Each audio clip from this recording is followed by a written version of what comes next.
সাথে পরামর্শ করি নাই, আমার এক বন্ধুর সাথে আমি পরামর্শ করছি। বন্ধু আমার পরামর্শ দিছে, তোর মায়ের তুই বৃদ্ধাশ্রমে ফালায় দে। নাউজুবিল্লাহ। এ আমার বাবা, ওই সন্তান ডাকতে হুজুর, আমার মা এইভাবে পানির পিক ফালাইয়া, কপ ফালাইয়া, চুন এইভাবে দেওয়ালে ঘইসা পুরা ঘরদারে নোংরা বানায় দেয়। মেহমানরা আসলে খারাপ কথাকে আমার বউ সহ্য করতে পারে না। হঠাৎ করে ডাক দেয়, কয়, ও কলিজার টুকরা স্বামী, হয় ঘরের ভিতরে তোমার মা থাকবে, নইলে আমি থাকবো, যে কোনো একটা করবা। হুজুর আমি কি করব? শেষ পর্যন্ত বাধ্য হলাম আমার মায়ের আমি বৃদ্ধাশ্রমে দিয়াইতে। হুজুর আমার মাকে দিয়ে যখন আমি ঘর থেকে বের হই, আমার মা ডাক দেয়, কয়, কলিজার টুকরা সন্তান, বাবা আয় আয় এদিকে, তোর একটু আদর কইরা দিই রে বাবা, দোয়া করি সুখে থাক, শান্তিতে থাক। তোর পরীক্ষার ফির টাকা দিতে গিয়ে আমি মা চোখের অপারেশন করাই নাই। আজকে সেই মা অন্ধত্বের কারণে আজকে আমি তোর ঘর থেকে বের হয়ে যাইতেছি রে বাবা। কয় হুজুর প্রতিটা মুহূর্তে আমার মা চোখের পানি পালাইয়া পালাইয়া কান্না করছে। এদিক দিকে বউ জ্বালায় কি করব হুজুর? বৃদ্ধাশ্রম পর্যন্ত আমার মায়ের চোখের পানি গোটা রাস্তায় পড়ছে। আমি আমার মায়ের বৃদ্ধাশ্রমে ফালাই দেওয়ার কোনো খোঁজ খবর নেই নাই। খবর পাই 6 মাস পর আমার মা দুনিয়ার থেকে বিদায় হয়ে যায়। হুজুর 6 মাস পর আমার ঘরের ভিতরে শূন্যতা বিরাজ করতেছে। আমার মনে হয় আমি কি জানি হারায় ফেলাইছি।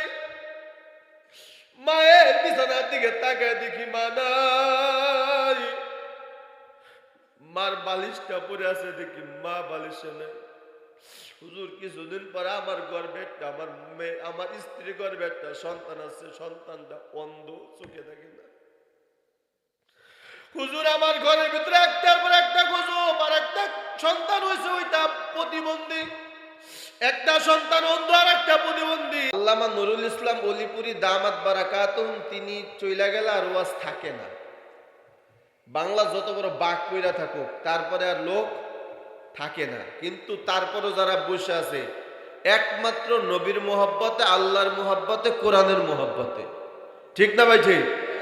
আমি আরো একটা দোয়া করবো, পাশাপাশি এখানে যারা আছেন প্রত্যেকের ঘরে ঘরে যেন আল্লাহ তাআলা এক একজন করে বর্ষিয়ান আলেম আল্লাহ বানায়া দেন।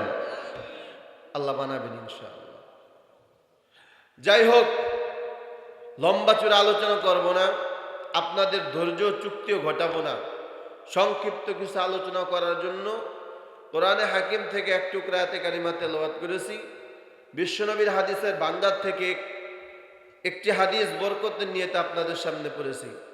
তেলাওয়াতকৃত আয়াতে কারিমা ও হাদিসে পাকের আলোকে কিছু কথা আমাকে বলার মতো, আপনাদেরকে আমলের নিয়তে ধৈর্য ধারণ করে শুনবার মতো, আমাকেও আমলের নিয়তে বলার হিম্মত, ধৈর্য, তৌফিক আল্লাহ পাক দান করুন। সকলে বলি আমিন। আল্লাহ তাআলা বলেন, ওয়াকাদা রাব্বুকা আল্লা তা'বুদু ইল্লা ইয়াহু ওয়া বিল ওয়ালিদাইনি ইহসানা। আল্লাহ বলেন, ওয়াকাদা রাব্বুকা আল্লা তা'বুদু ইল্লা ইয়া। আল্লাহর চূড়ান্ত সিদ্ধান্ত, মুসলমান মেনে নাও, আল্লাহ ছাড়া কারো ইবাদত করা যাবে। সবাই জোরে বলেন, আল্লাহ ছাড়া কারো ইবাদত করা যাবে না। একমাত্র ইবাদতের উপযুক্ত যিনি, তিনি কে? আল্লাহ। আল্লাহ ছাড়া কারো ইবাদত করা যাবে না। এরপর আল্লাহ তাআলা বলেন, ইল্লা ইয়াহু ওয়া বিল ওয়ালিদাইনি ইহসানা। যাদের পিতামাতা আছে, তোমরা পিতামাতার প্রতি ইহসান করো, দয়া করো, ভালোবাসো। সবাই বলে সুবহানাল্লাহ। তাহলে আমার এই আয়াতের মূল আলোচনা হলো আল্লাহর হক এবং বান্দার হক। আল্লাহর হক এবং বান্দার হক। আল্লাহ পাক রব্বুল আলামিনের হক সবচেয়ে গুরুত্বপূর্ণ। আমি যেই কথাগুলো বলবো সবাই মনোযোগ দিবেন তো ইনশাআল্লাহ? যদি মনোযোগ দেন, আমার বিশ্বাস আপনি এখান থেকে কিছু হাসিলাত কইরা এখান থেকে যাইতে পারবেন। এজন্য এদিক সেদিক মন দেওয়া যাবে না। মোবাইলের রিংটোন অফ থাকবে, মোবাইল অফ থাকবে, দুনিয়া সব অফ। কান এবং দিলের দরজা খোলা থাকবে। দুইটা জিনিস আল্লাহ তাআলা বলেন, এক নম্বর হলো আল্লাহর হক। আল্লাহর হক সবচাইতে গুরুত্বপূর্ণ, কিন্তু বান্দার হক সবচাইতে জটিল এবং কঠিন। কেমন?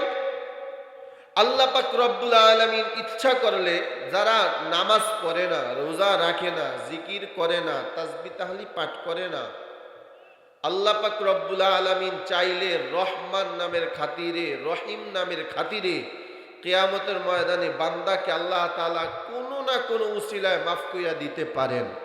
সুবহানাল্লাহ বলবেন না? তা আল্লাহ পাক রব্বুল আলামিন বান্দার হক, আল্লাহ তাআলার হক যদি কেউ নষ্ট করে, আল্লাহ তাআলা তার দয়া মায়া করে কি কইরা দিতে পারেন?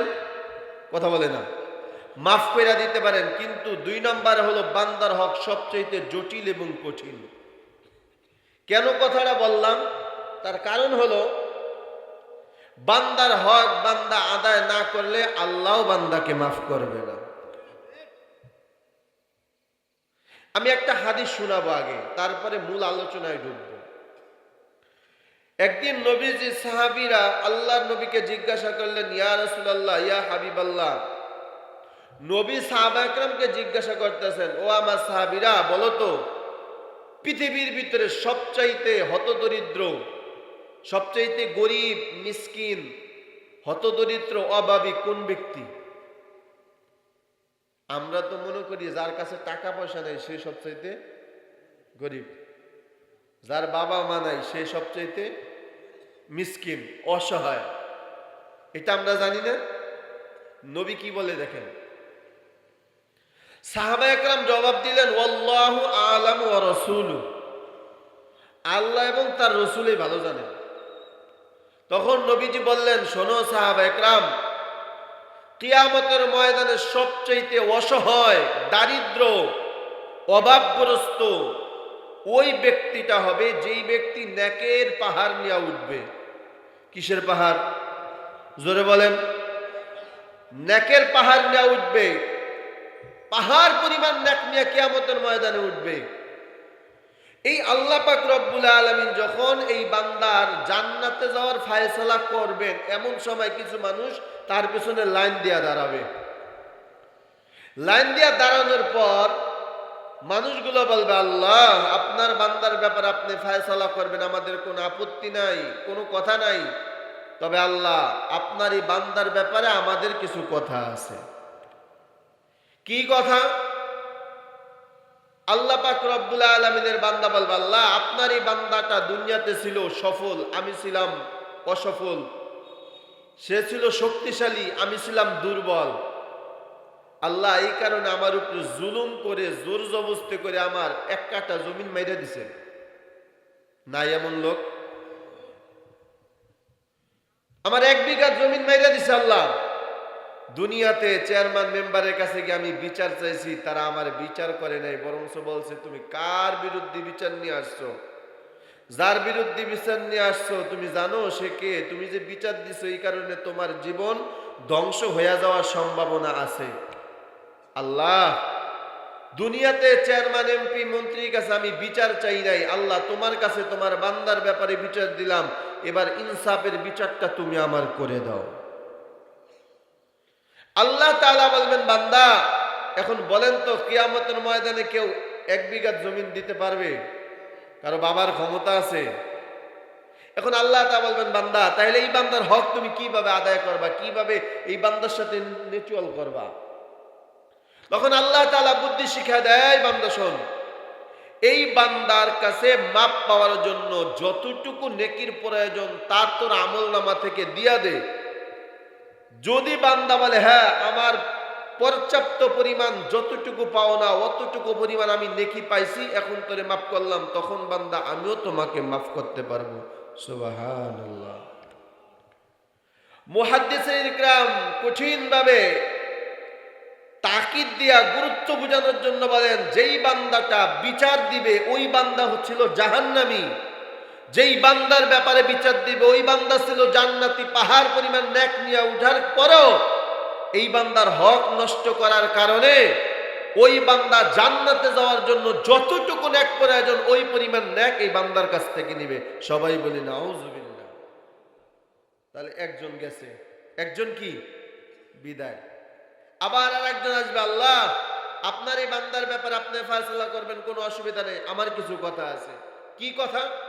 আল্লাহ এখান থেকে আপনার বান্দা গাড়িতে উঠে রিকশায় চড়ে ফুলবাড়িয়া বাজার পর্যন্ত গেছে, ভাড়া ছিল 50 টাকা। এই আল্লাহর বান্দা ভাড়ার টাকা চাইছে, বলছে যে বিকালে নিস। কোন সময় নিস? বিকালে নিস। আল্লাহ বিকাল বেলা যখন আপনার এই বান্দা চা খাচ্ছিল তখন আমি বলছিলাম, ভাই আমার ভাড়াটা দেন। অমনি আমার গালের মধ্যে থাপ্পড় মেরে রেখে, বেটা আমি কি এলাকা থেকে চলে গেছি? আল্লাহ আমার থাপ্পড় দিছে, ভাড়া দেয় নাই। আল্লাহ দুনিয়ার মানুষের কাছে বিচার পাই নাই, তোমার কাছে বিচার দিলাম, তুমি আমার বিচারটা করে দাও। আল্লাহ তাআলা বলেন, বান্দা এখন তার 50 টাকা দিতে পারবা না, কি করবা? তোমার আমল নামা থেকে অর্ধেক পরিমাণ নেক বান্দাকে দিয়ে দাও। দুইজন শেষ। এরপরে আবার আপিলকারী আসবে, আল্লাহ তোমার এই বান্দার ব্যাপারে ফয়সালা করবা, আপত্তি নাই, আমার রাজ্যে আছে। কি বলে? আল্লাহ আমার ঘরে একটা সুন্দরী মেয়ে ছিল, তোমার এই বান্দার ছেলেরা ছিল বকাটে, খারাপ, গাঞ্জাখোর, ইয়াবাখোর, সমাজের ভিতরে সবচেয়ে দুর্চরিত্র ছিল, কিন্তু তোমার এই বান্দা ছিল সফল, আমি ছিলাম দুর্বল।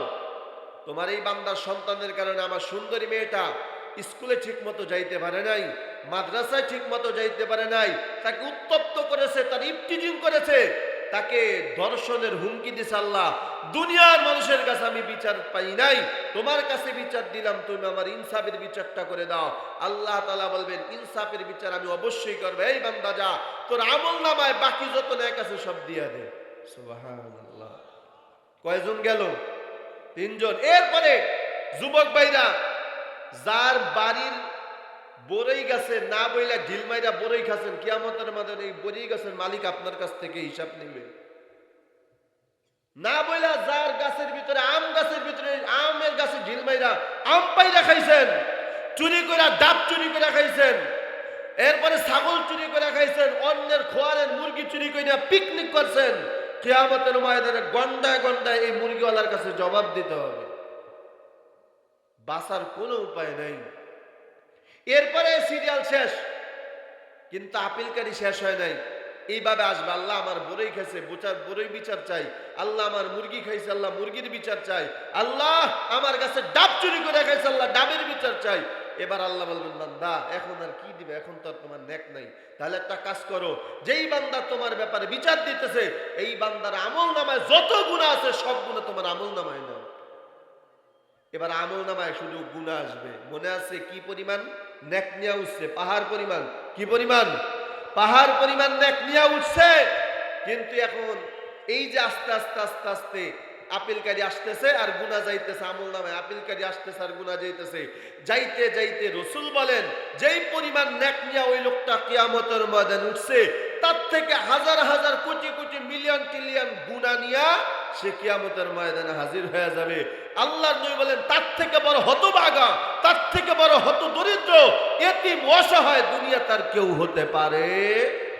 আপনাদের কাছে আমি জানতে চাই, বুঝতে চাই, বলেন তো এই লোকটার এই অবস্থা হওয়ার কারণ কি?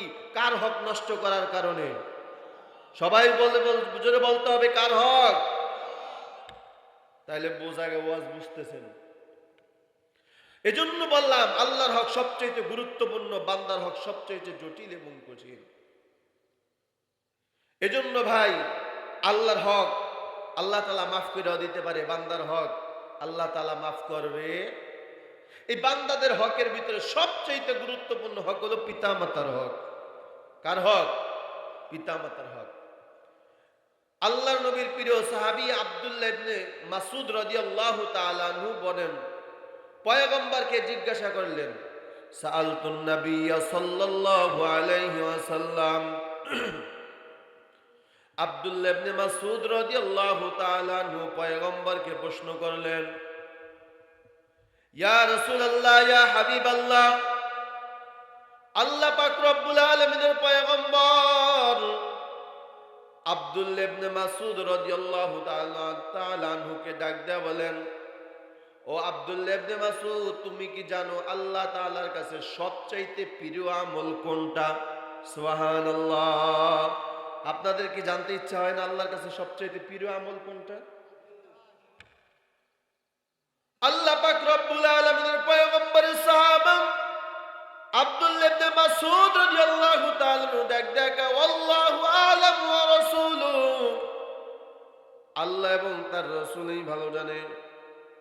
আল্লাহ পাক রব্বুল আলামিনের পয়গম্বর আব্দুল্লাহ ইবনে মাসউদকে দেখে, আব্দুল্লাহ ইবনে মাসউদ শোনো, আল্লাহ তাআলার কাছে সবচেয়ে প্রিয় আমল হলো আসসালাতু আলা ওয়াক্তিহা, সময় মতো নামাজ আদায় করা।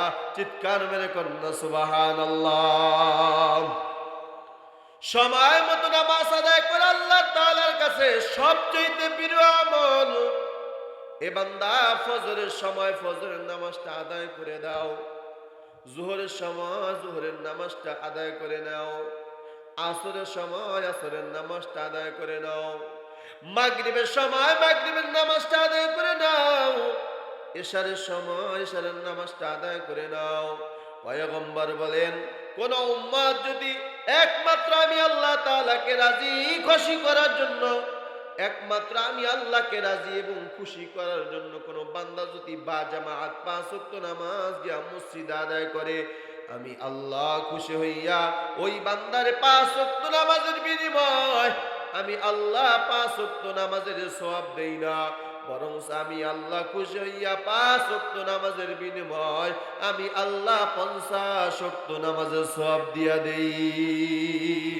মকুন সুসতি নামাজে পাঞ্জগানা ফাওয়াইলুল লিল মুসাল্লিন আল্লাযিনা মুমিন আরা ইনামাজে ইমদাদে দা ইস্তাইনু আয়াতে কুরআবখা আয়াতে কদ আফলাহা রায়াদকুন ইয়াউলুকুন দারমানি ইয়াজদির সাদিকুন।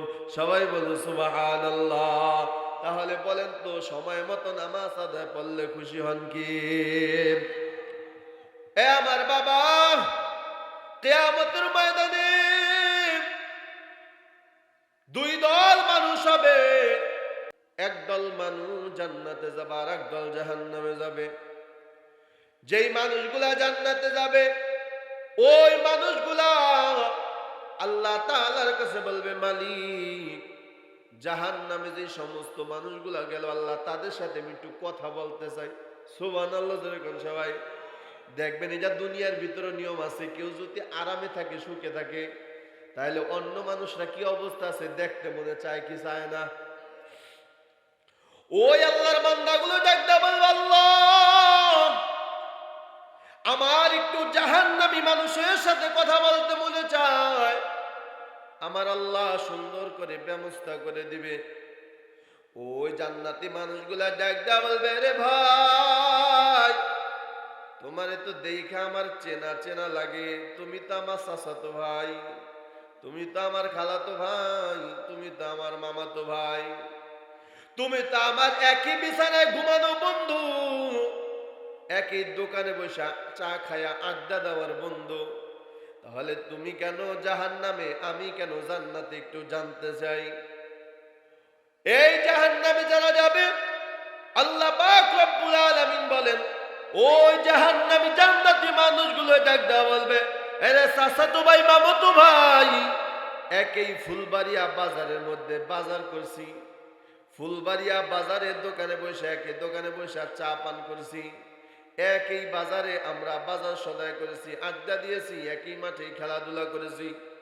তাহলে তুমি কেন জান্নাতি, আমরা কেন জাহান্নামী? আমরা জান্নাতি, তুমি কেন জাহান্নামী? জবাব দাও। আল্লাহ পাক রব্বুল আলামিন বলেন, তখন জাহান্নামীরা কি জবাবটা দিবে? আল্লাহর কোরআন বলে, ক্বালু লাম নাকু মিনাল মুসাল্লিন।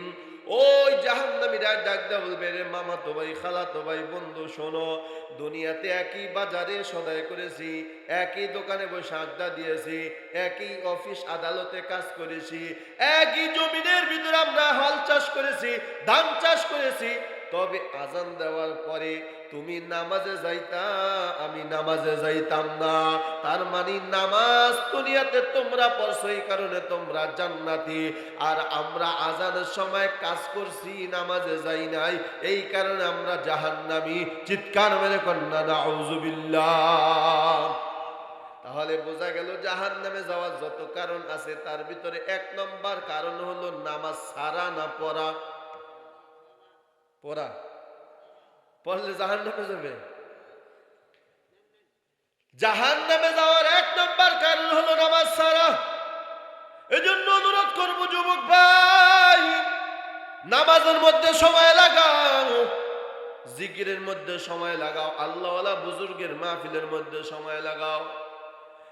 কলিজার টুকরা আম্মা জান, এলাকার ভিতরে যে সমস্ত যুবক ভাইরা বয়ান শুনে ঘুমের ভিতরে ঘরের ভিতরে ঘুমায়া ঘুমায়া বয়ান শুনতেছেন, বয়ান আপনি শুনতেই পারবেন, তবে হেদায়েত পাবেন কিনা কোনো গ্যারান্টি নাই। তবে মাঠে যদি আসেন আর যদি একটু মনোযোগ সহকারে মাঠে এইসব বৈশা বয়ানটা শুনতে পারেন, আমার মন বলে ময়দান থেকে যখন আপনি উঠে যাইবেন, আল্লাহ তাআলা হেদায়েতের মালাটা আপনার গলায় ঝুলায় দিবে। সুবহানাল্লাহ। এজন্য নামাজে সময় লাগান, মসজিদের ভিতরে বেশি সময় লাগান। কিন্তু এখন দুনিয়ার মানুষ মসজিদের সময় বেশি দিতে চায় না। ইমাম সাহেব যদি কেরাতে একটু লম্বা করে, পিছন দিক দিয়ে কাশাকাশি শুরু হয়ে যায়। মাঝে মধ্যে আমার মসজিদে এমন গলা হাঁকি দিতে, আমি গায়ে গলা হাঁকি দিছি কেটা, হুজুর আমি দিছি, কাকা আপনি একেবারে বেশি দেরি করে এলেন। কাশি দিয়ে আমারে বুঝায়, হুজুর কিরাত ছোট করেন, লম্বা করেন না। তার মানে মসজিদে বসে থাকতে মনে চায় না, মসজিদে সময় দিতে মনে চায় না। আমার বাবা, এই জন্য আল্লাহ রসুল বলেন যে ব্যক্তি মসজিদে বেশি সময় দেয়, আরে মসজিদে ঢোকার দোয়াটা কি? ইমামে বুখারী রাহমাতুল্লাহি আলাইহি দোয়া শিখায় দেয়, বিসমিল্লাহি ওয়াসসালাতু ওয়াসসালামু আলা রাসূলিল্লাহ, আল্লাহুম্মা গফিরলি যুনুবি ওয়াফতাহ লি আবওয়াবা রাহমাতিক। অন্য রায়াতে আছে আল্লাহুম্মা আফতাহলি আবওয়াবা রাহমাতিক। অর্থ কি জানেননি? ও আল্লাহ, তুমি আমার জিন্দেগীর গুনাহগুলি মাফ করে দাও আর আমার জন্য রহমতের দরজাটা খুলে দাও। সুবহানাল্লাহ। আমার বাজান, এই দোয়া কইরা যদি মসজিদের ভিতরে প্রবেশ করেন আর আমার আল্লাহ যদি আপনার দোয়াটা কবুল কইরা ফেলায়, আপনার জন্য রহমতের দরজা খুইলা দিবেন কে? তাহলে বোঝা গেল মসজিদে ঢুকলে রহমতের দরজা খুলেন কে?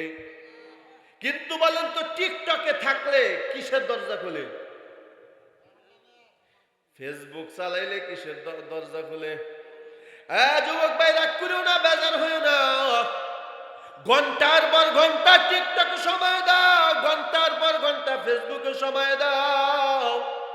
মসজিদে গেলেই তোমার তাড়াহুড়া বাইরা যায়, কখন সালাম ফিরাবে, কখন তুমি তাড়াতাড়ি বের হবা। টেনশন টেনশন, মাথার ভিতরে শুধু টেনশন। অথচ এই বান্দারে যদি কও ভাই একটু বসেন, টাইম নাই। কি দাওয়াতে তাবলীগের মানুষ যদি বলে একটু গাস্ত হবে, একটু কোরআনী আলোচনা হবে, কি নাই আমার হাতে সময় নাই। কারণ কি? আমার ব্যবসা, আমার চাকরি আছে, আমার অফিস আদালত আছে, আমার সময় হাতে নাই। অথচ যেই বান্দা বলতেছে আমার হাতে সময় নেই, এই বান্দা ঘন্টার পর ঘন্টা ফেসবুক চালায়, কথা কয় না, ঘন্টার পর ঘন্টা টিকটক চালায়। কিয়ামতের ময়দানে আমার আল্লাহ ডাকতে বলবে, বান্দা আমি আল্লাহ তোমারে রাত দিন মিলাইয়া 24 ঘন্টা প্রতিদিন তোমাকে আমি আল্লাহ দিছি। এ বান্দা বল, এই 24 ঘন্টার মধ্যে আমারে কয় ঘন্টা দিছো? নাই, কোনো জবাব নাই। জবাব দিতে না পারলেই জাহান্নামের হ্যান্ডকাপ আপনার হাতে লেগে যাবে। কথা ঠিক কিনা? এজন্য ওই যুবক ভাইয়ের জীবন বড় ধন্য, যে যুবক ভাই মসজিদের ভিতরে বেশি সময় লাগায়। ওই যুবক ভাইয়ের জীবন বড় ধন্য, যে যুবক ভাই মসজিদ মাহফিলে গিয়া সময় লাগায়, আল্লাহওয়ালা বুজুর্গের কাছে গিয়া সময় লাগায়। ওই মায়ের জীবন বড় ধন্য, যেই মার অধিকাংশ সময় যায় নামাজে কাটে, নামাজের অবস্থায় কাটে। ঠিক না ভাই? ঠিক জোরে কর। এজন্য এ আম্মা জান, আপনি সব সময় যায় নামাজের সময় বেশি কাটানোর চেষ্টা করবেন, জিকির বেশি করবেন, কোরআন তেলাওয়াত ঘরের মধ্যে যদি করেন। আল্লাহ রাসূল সাল্লাল্লাহু আলাইহি ওয়াসাল্লাম বলেন, কোন ঘরের ভিতরে যদি দৈনিক সূরা ওয়াকিয়ার আমল হয় বাদ মাগরিবের নামাজ আদায় করার পর যেই ঘরের ভিতরে নিয়মিত সূরা ওয়াকিয়ার আমল হবে, আল্লাহ পাক রব্বুল আলামিন বলেন ওই বান্দার জন্য আমি আল্লাহর ওয়াদা হয়ে যায় রিজিকের দরজা খুলে দেওয়া। ঘরের ভিতরে কোনো অভাব থাকবে না, সব অভাব দূর করে দিবেন কে? এজন্য আল্লাহ পাক রব্বুল আলামিনের পয়গম্বর আব্দুল্লাহ ইবনে মাসউদকে দেখে আব্দুল্লাহ ইবনে মাসউদ আল্লাহ তাআলার কাছে সবচেয়ে প্রিয় আমল হলো তিনটা। কয়টা? জোরে কোন? তিনটা। এক নাম্বার হলো as-সালাতু আলা ওয়াক্তিহা, সময় মতো নামাজ আদায় করা। জোরে কোন সুবহানাল্লাহ। দুই নাম্বার আল্লাহর রাসূল সাল্লাল্লাহু আলাইহি ওয়াসাল্লাম বলেন দুই নাম্বার হলো বিররুল ওয়ালিদাইন, পিতা মাতার খেদমত। কার খেদমত? কথা কয় না? বর্তমান সন্তানেরা পিতা মাতার খেদমত করেনি। কিসের খেদমত?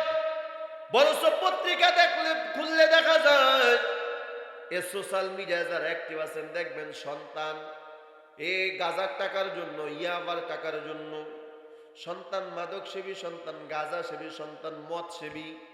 এই মদ খাওয়ার জন্য, গাঁজা খাওয়ার জন্য, ইয়াবা খাওয়ার জন্য মায়ের কাছে টাকা চেয়েছে। আমার এই সোনার বাংলার তাজা খবর, টাকা দিতে পারে নাই, এজন্য মাকে কুড়াল দিয়া টুকরা টুকরা করেছে। কথা সত্য কিনা? ঠিক না ভাই? ঠিক। এই আমার বাবা, এজন্য মা বাবার খেদমত এখন নাই। এই কারণে সমাজের ভিতরে এত গজব, দুনিয়ার ভিতরে এত গজব। এই যে কয়েকদিন আগে কি পরিমাণে ভূমিকম্প হয়েছে দেখছেননি? টের পেয়েছেননি? একমাত্র কারণ হলো যেইভাবে আল্লাহ তাআলার নাফরমানি দুনিয়াতে হইতেছে, ঠিক তার থেকে বেশি মা বাবার নাফরমানি হইতেছে। মা বাবা হলো নিষ্পাপ।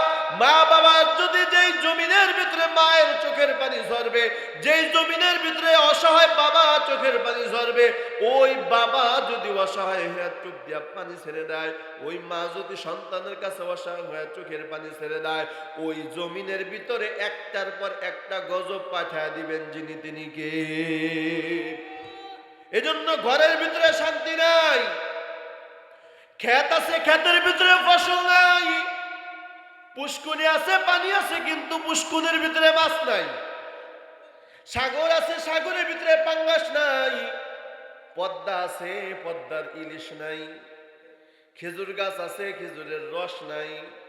গাছ আছে, ফল নাই। একমাত্র কারণ ঘরের ভিতরে অশান্তি, ক্ষেতের ভিতরে অশান্তি, ফলের ভিতরে অশান্তি।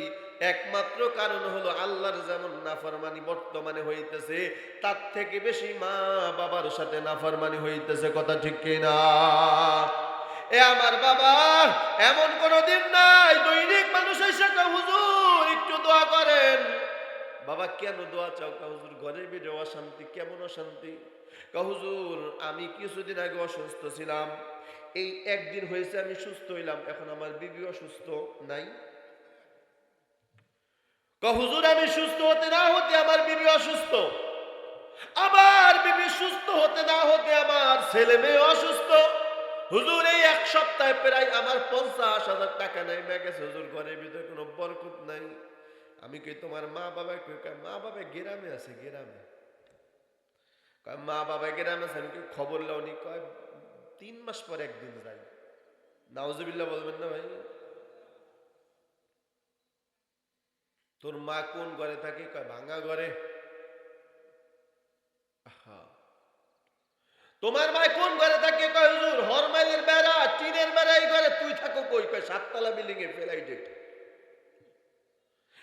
কলিজার টুকরা সন্তান মা বাবারে গ্রামের ভিতরে ফালাইয়া সিরা কম্বল দিয়া, আর তুই তোর স্ত্রীর নিয়ে ফ্ল্যাট বাসা নিয়ে 7 তলা বিল্ডিং এর উপরে থাকতেছ।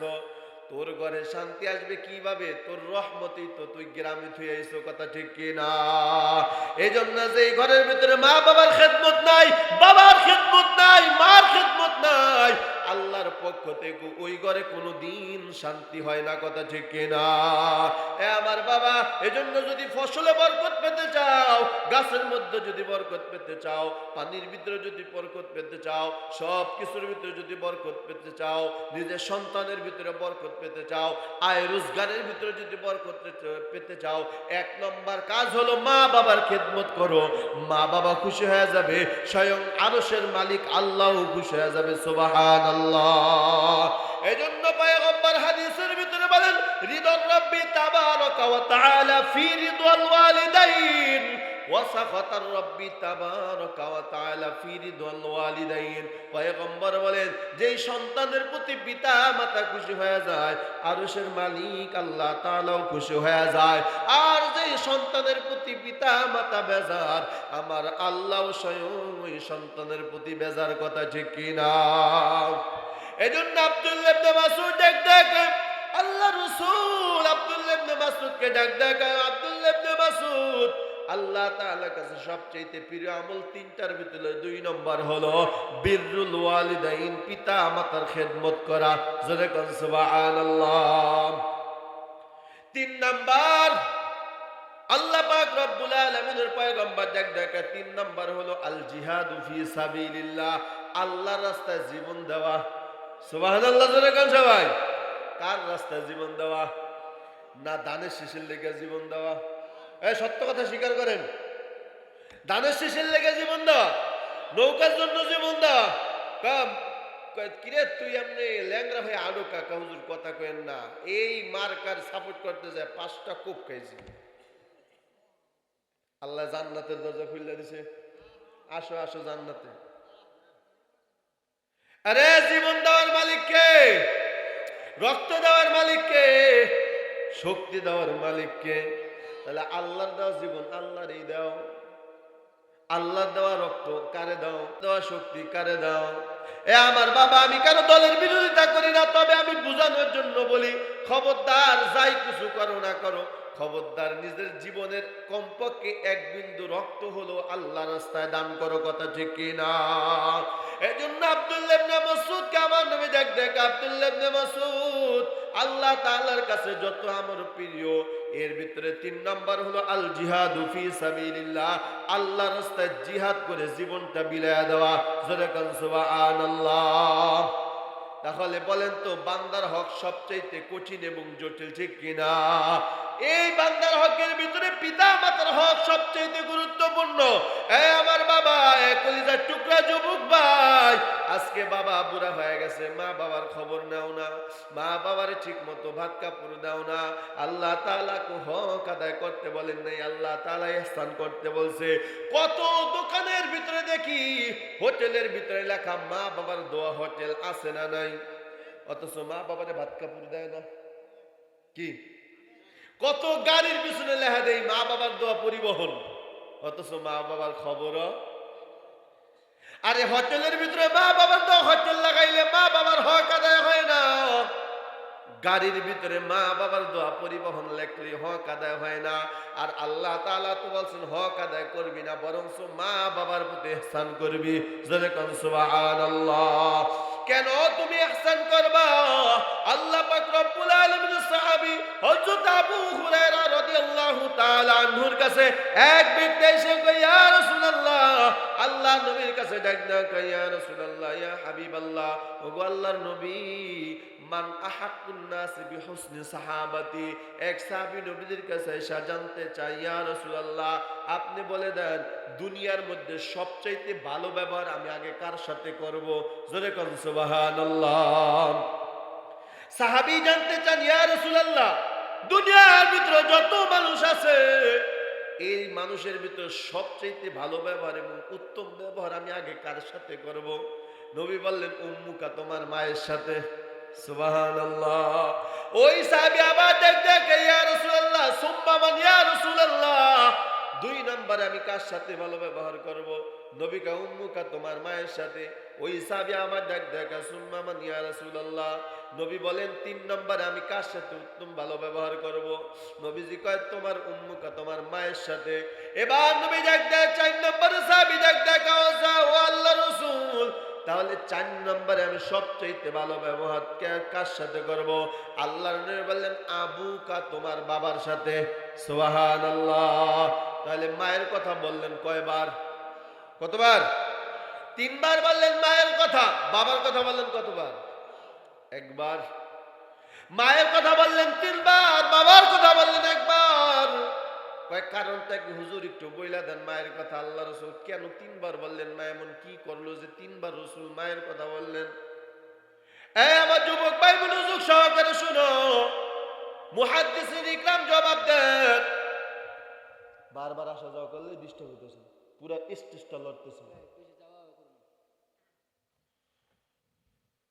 আল্লাহ আল্লাহ রাসূল সাল্লাল্লাহু আলাইহি ওয়াসাল্লাম ডাক ডাকে দুনিয়ার উম্মত, আমি মায়ের কথা 3 বার বললাম, কারণ হলো মা স্পেশাল 3টা করে কষ্ট করে, যেই কষ্টটা দুনিয়ার মানুষ করে না।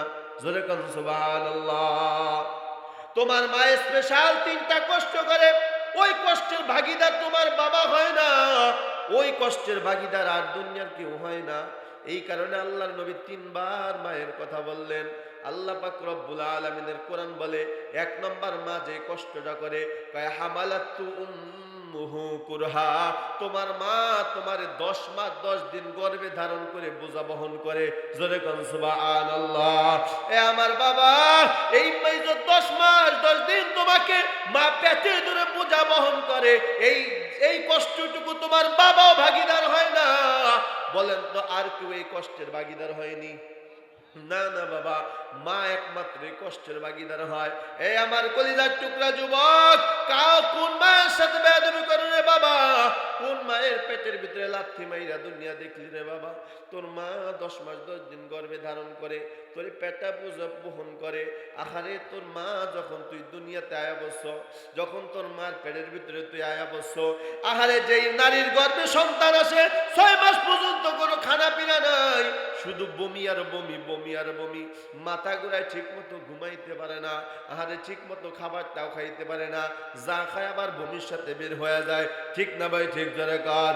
আমার কলিজার টুকরা যুবক, একটু চক্ষু দুইটা বন্ধ করে একটু ভাবো, তোমার মা তোমার জন্য কত কষ্ট করছে রে বাবা।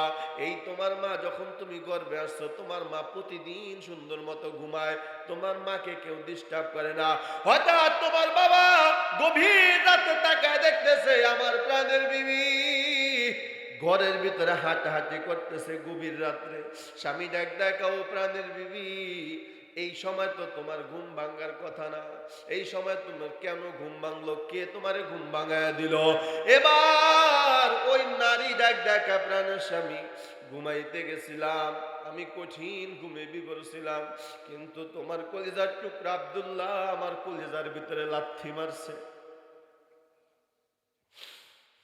তোমার কলিজার টুকরা সন্তান আমার কলিজার ভিতরে লাথি মারছে, এই কারণে আমার আরামের ঘুম হারাম হয়ে গেছে। আমার বাবা, মা গলা কাটা মুরগির মতো ছটফট করে, এই যন্ত্রণা কাউরে বলেও না, শেয়ারও করে না। তাহলে আল্লাহ পাক রব্বুল আলামিন বলেন হামালাতু উম্মুহু কুরহা, তোমার মা তোমার 10 মাস 10 দিন গর্ভে ধারণ করে বোঝা বহন করছে। এই হলো 1 নম্বর কষ্ট। জোরে কোন সুবহানাল্লাহ। আপনারা বলেন তো এই কষ্টটা অন্য কেউ বহন করেনি? বাবা বহন করেনি। এজন্য আল্লাহ রাসূল বললেন 3টা কষ্ট অতিরিক্ত করার কারণে আল্লাহ রাসূল 3 বার মায়ের কথা বললেন। 2 নাম্বার আল্লাহর কোরআন বলে হামালাতু উম্মুহু কুরহা ওয়া ওয়াদাআতহু কুরহা, তোমার মা তোমার দুনিয়াতে প্রসব করেছে। আখারে মেয়েদের সবচেয়ে ডেঞ্জারাস সময় হয় যখন সন্তান প্রসব হয়। কি যে কষ্ট, কি যে যন্ত্রণা, আমার বাবা কোনোদিন বুঝাইতে পারবো না। একটা নারীর কি পরিমাণ কষ্ট হয় সন্তান যখন দুনিয়াতে প্রসব করে। আখারে মা 2 দিন 3 দিন পর্যন্ত খানা পিনা সব বন্ধ হয়ে যায়, টেনশন। আখারে আমার সন্তান, আমার জাদুমণি কিভাবে দুনিয়াতে আসবে, আমি মা সহ্য করতে পারবো কিনা কষ্ট। শাশুড়ি হাত ধরে আম্মা যান, মনে হয় আর বাঁচবো না, আপনি আমার মাফ করে দেন।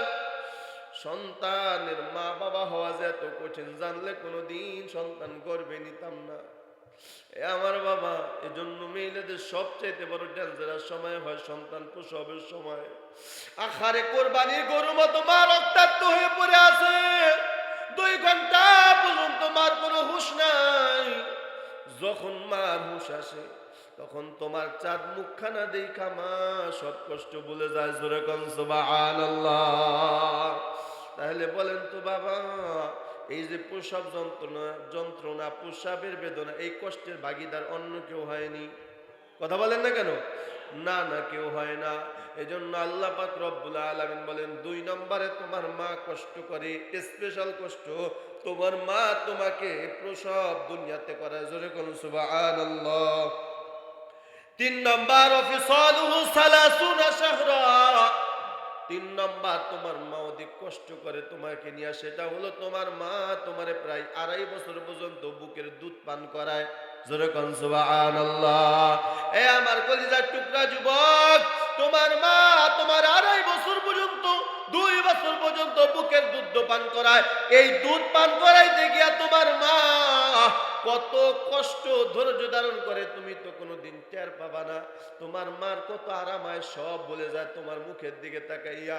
তোমার মার মাঝে মাঝে ঝাল খাইতে মনে চায়, টক খাইতে মনে চায়, ঝাল খাইতে মনে চায়। ডাক্তার দেখায় না, না আপনি যদি ঝাল খান সন্তানের অসুখ হওয়ার সম্ভাবনা আছে, আপনি যদি সফর করেন সন্তানের কষ্ট হওয়ার সম্ভাবনা আছে, অসুখ হওয়ার সম্ভাবনা আছে। এজন্য তোমার মা তোমার থিয়া কোথাও যায় না। আহারে অনেকদিন হয় বাপের বাড়ি বেড়াইতে যায় না, তোমার কারণে আহারে সুখ আল্লাহ কিছু মিঠাইতে পারে না, মনে চায় বাবার বাড়ি যাবে, অনেকদিন যাবত যায় না। যখনই তোমার মুখটার দিকে তাকায়, কয় না না, আমার সন্তানকে নিয়ে যদি আমার বাপের বাড়ি যায়, পথের মধ্যে যদি কোনো খারাপ মানুষের নজর পড়ে যায়, আমার সন্তানটা তো নষ্ট হয়ে যাবে, সন্তানটা তো কষ্ট পাবে, সন্তানের তো অসুখ হবে। এই কারণে মা 2.5 মাস 2.5 বছর পর্যন্ত, 2 বছর পর্যন্ত মায়ের দুধ পান করাইতে গিয়া কত কষ্ট করে। বলেন তো এই কষ্ট আর দুনিয়ার কেউ কষ্ট করেনি? এই কষ্টের কেউ ভাগ নেয়নি? না না, কেউ কষ্টের ভাগ নেয় না। এজন্য পয়গম্বর বলেন 3টা কষ্ট তোমার মা অতিরিক্ত করে। 1 নম্বর তোমার 10 মাস 10 দিন বহন করে, তোমারে 10 মাস 10 দিন গর্ভে ধারণ করে বোঝা বহন করে। 2 নম্বর তোমার মা প্রসবের যন্ত্রণা সহ্য করে। 3 নম্বর তোমার মা 2টি বছর পর্যন্ত তার বুকের দুধ পান করায়। এই 3টা কষ্ট দুনিয়ার কেউ ভাগিদার হয় না, বাবাও হয় না, ভাই বোন কেউ হয় না। এই কারণে আল্লাহ রাসূল মায়ের কথা 3 বার বলেন, চিৎকার মেরে কন্যা সুবহানাল্লাহ। এ আমার বাবা, এই জন্য হাত ধরে পায়ে পড়ি, কলিজার টুকরা যুবক, যাই না শুই না বুঝ অবস্থায় কখনো মা বাবার চোখের পানি ফালায় না রে বাবা। হাত ধরে পায়ে পড়ি, খবরদার মা বাবার সাথে বেয়াদবি করিস না, তোর সুখে সংসার তছনছ হয়ে যাবে। তুই ঘরে যা শান্তি পাবি না, কাম কাজে শান্তি পাবি না, অফিস আদালতে গিয়া কোনো শান্তি পাবি না। আহারে একেবারে তাজা খবর, তাজা খবর। আমি তো কামরাঙ্গীরচর থাকি প্রায় 2 বছর 3 বছর হয়ে যায়। আমি যখন নতুন অবস্থায় আসছি, এক আল্লাহর বান্দা আমার কাছে এসে কয়, হুজুর আমার বাড়িতে একটু চলেন, আমার বাড়িতে একটু দোয়া করবেন। এই লোকটারে দেখে আমার পাগল পাগল মনে হয়েছে, মেন্টাল। একদিক কয়েকবার সালাম দেয়, আর একবার কথা কয়, আমার তেমন ভালো লাগলো না। আমি বলছি ঠিক আছে বাবা, আমার সময় হইলে যাবা, আমার হাতে তো সময় নেই। আর একদিন কয়েক জুমা পর দেখি ওর বাবার ওর বাড়ির কয়েকজন আমার কাছে আসছে, ও আসছে। আইসা কয়, হুজুর একটু চলেন আমার বাড়ি থেকে একটু দোয়া করবেন। তারপরে আমি বাধ্য হয়ে গেলাম, চলো বাবা তোমার বাড়িতে যাই। এই আমার বাবা যখন বাড়িতে গেলাম, বাড়িতে যাওয়ার পর সন্তান যে জিগাই, বাবা রে বল কিসের দোয়া করাবি, তুই এত পাগল, বল কি? এই কথাটা বলা মাত্র সন্তান চোখের পানি ছেড়ে ছেড়ে আমার দেখা উস্তাদ, আমার মায়ের জন্য আমি দোয়া করাম। হুজুর আমার কলিজা ফেটে যায় আমার মায়ের জন্য। আমি আমার মায়ের আমি অনেক কষ্ট দিছি, অনেক কষ্ট দিছি। হুজুর আমার মায় আমারে মাফ করবনি। আমি কই বাবা তুই কিভাবে তোর মায়ের কষ্ট দিছিস বল? হুজুর ছোট বয়সে আমার বাবা ইন্তেকাল করেছে, আমার মা 5 দুয়ারে ভিক্ষা করে করে আমারে বড় বানাইছে, মানুষ করছে। একটা বাতাস এসে আমার মার চোখের ভিতরে অসুখ হয়ে গেছে, আমার মা চোখ অন্ধ হয়ে গেছে, আমার মা চোখে দেখে না কিন্তু ভিক্ষা করে। আমার ভিক্ষা কইরা কইরা হুজুর আমারে বড় বানাইছে। আমি ঢাকা বিশ্ববিদ্যালয়ে যখন ভর্তি হইলাম, আমার পরীক্ষার ফি প্রায় 1.5 লক্ষ টাকা। অন্যদিকে আমার মার যদি চোখ অপারেশন করাইতে যাই ওখানেও প্রায় 1.5 লক্ষ টাকা লাগবে। আমি মার কাছে এসে বললাম, মা পরীক্ষার ফির বাকি আর 2 দিন বাকি আছে, যদি পরীক্ষার ফি দিতে না পারি তুমি যা স্বপ্ন দেখছো সব মিথ্যা হয়ে যাবে। মা দেখ দেখে কলিজার টুকরা সন্তান, ডাক্তার বলছে এখন যদি অপারেশন না করাই জীবনে আর কোনোদিন চোখ ভালো হবে না।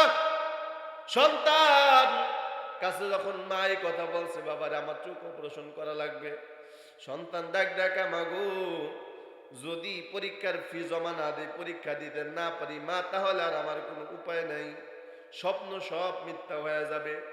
মা সন্তানের মুখের দিকে তাকিয়ে ডাক ডাকে, কলিজার টুকরা সন্তান, দুনিয়াতে আসার আগ পর্যন্ত তোরে যেই পরিমাণ তোরে নিয়ে কষ্ট করছি, এই কষ্ট তো তেমন কোনো কষ্ট না। যা বাবা যা, তুই 1.5 লক্ষ টাকা দিয়া পরীক্ষার ফি দে, আমি মার চোখ অপারেশন করা লাগবে না। জোরে কোন সুবহানাল্লাহ। হুজুর আমার দুঃখে কলিজা ফেটে যায়, আমার মা অপারেশনের টাকাটা আমার দিয়া দেয়, আমি পরীক্ষার ফি দিয়া তারপর আমি পরীক্ষা দিই, পরীক্ষায় পাশ করি, বিশাল একটা সরকারি চাকরি পাই। হুজুর পরীক্ষা চাকরি পাওয়ার পর ওই অফিসে একটা মেয়ের সাথে আমার সম্পর্ক হয়। ওই মেয়ের সাথে সম্পর্ক হওয়ার পর অবৈধভাবে আমরা বিবাহ করি, আমার মায়ের আমি জানাই না। হুজুর আমার মাকে আমি কলা কৌশলে গ্রামে ফেলাইয়া ঢাকা নিয়ে ফ্ল্যাট নিয়ে থাকি, মায়েরে বুঝতে দেই না। হঠাৎ আমার মা জানতে পারছে আমি নাকি বিবাহ করছি, আমি নাকি বউ নিয়ে থাকি। মা কষ্ট পাইল, হাসি মুখ উড়াই দিয়েছে, সন্তান ভালো একটা বউ পাইছে, মা খুশি। কিন্তু হুজুর কিছুদিন পর আমার মা তো অন্ধ, আমার মা তো চোখে দেখে না। আমার মা মাঝে মধ্যে পানের পিক পান খায়, পান খাইতে গিয়া একটু পানের পিক ফালায়। আর অন্ধ মানুষ জানে না এটা কি দেওয়াল না বেসিং না ঘর, বুঝে না। পানের পিক ফালায়, পানের পিক ফালাইয়া পুরা ঘরটা নোংরা করে ফালায়। হুজুর দৈনিক আমার স্ত্রী আমার কাছে বিচার দেয়, অফিস থেকে আসলে আমার স্ত্রী বিচার দেয়, তোমার মার যন্ত্রণা সহ্য করতে পারতেছি না। হুজুর বারবার আমার কাছে বিচার দেয়, আমি কি করব, হতাশ হয়ে গেলাম, কি করব। আমি কোন আলেমের সাথে পরামর্শ করি নাই, আমার এক বন্ধুর সাথে আমি পরামর্শ করছি। বন্ধু আমার পরামর্শ দিছে, তোর মায়ের তুই বৃদ্ধাশ্রমে ফালায় দেন। আউযুবিল্লাহ। এ আমার বাবা, ওই সন্তান ডাক ডাক, হুজুর আমার মা এইভাবে পানির পিক ফালাইয়া কপ ফালাইয়া চুন এইভাবে দেওয়ালে ঘষা পুরা ঘরদারে নোংরা বানায় দেয়। মেহমানরা আসলে খারাপ কথাকে আমার বউ সহ্য করতে পারে না। হঠাৎ করে ডাক ডাক, ও কলিজার টুকরা স্বামী, হয় ঘরের ভিতরে তোমার মা থাকবে, নইলে আমি থাকবো, যে কোনো একটা করবা। হুজুর আমি কি করব, শেষ পর্যন্ত বাধ্য হলাম আমার মায়ের আমি বৃদ্ধাশ্রমে দিয়াইতে। হুজুর আমার মাকে নিয়ে যখন আমি ঘর থেকে বের হই, আমার মা ডাক ডাক কলিজার টুকরা সন্তান, বাবা আয় আয় এদিকে, তোর একটু আদর কইরা দিই রে বাবা, দোয়া করি সুখে থাক, শান্তিতে থাক। তোর পরীক্ষার ফির টাকা দিতে গিয়ে আমি মা চোখের অপারেশন করাই নাই। আজকে সেই মা অন্ধত্বের কারণে আজকে আমি তোর ঘর থেকে বের হয়ে যাইতেছি রে বাবা। কয় হুজুর প্রতিটা মুহূর্ত আমার মা চোখের পানি পালাইয়া পালাইয়া কান্না করছে। এদিক দিকে বউ জ্বালায় কি করবো হুজুর, বৃদ্ধাশ্রম পর্যন্ত আমার মায়ের চোখের পানি গোটা রাস্তায় পড়ছে। আমি আমার মায়ের বৃদ্ধাশ্রমে ফালাই দেওয়ার কোনো খোঁজ খবর নেই নাই। খবর পাই 6 মাস পর আমার মা দুনিয়ার থেকে বিদায় হয়ে যায়। হুজুর 6 মাস পর আমার ঘরের ভিতরে শূন্যতা বিরাজ করতেছে, আমার মনে হয় আমি কি জানি হারায় ফেলাইছি। মায়ের বিছানার দিকে তাকায় দেখি মা নাই, মার বালিশটা পরে আছে দেখি মা বালিশে নেই। হুজুর কিছুদিন পরে আমার গর্ভে একটা আমার স্ত্রী গর্ভে একটা সন্তান আছে, সন্তানটা অন্ধ, চোখে দেখে না। হুজুর আমার ঘরের ভিতরে একটার পর একটা গজব, আর একটা সন্তান হয়েছে ওইটা প্রতিবন্ধী, একটা সন্তান অন্ধ আর একটা প্রতিবন্ধী। হুজুর আমার ঘরের ভিতরে গজব শুরু হয়ে গেছে। আমি অফিসে কাজ করতে যাই, পিন দেই, একটা হয়ে যায়, একটা লেখি, একটা হয়ে যায় আর একটা। হুজুর শেষ পর্যন্ত অফিস থেকেও আমার চাকরিটা শেষ হয়ে যায়।